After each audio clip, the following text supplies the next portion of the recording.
Người đứng đầu của WinWin trong cái quá trình làm việc với nhà trường đã thể hiện được cái lý tưởng đối với cái ngành giáo dục, cái tâm huyết, cái tình yêu thương dành cho học sinh và cái mong muốn đem lại cho học sinh những cái điều tốt đẹp nhất.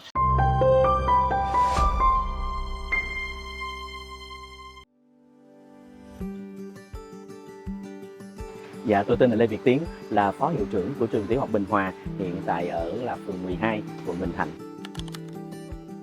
Nhà trường đã chọn WeWin là đối tác khi triển khai chương trình mời giáo viên bản ngữ về để hỗ trợ cho học sinh trong việc giúp các em rèn kỹ năng nói.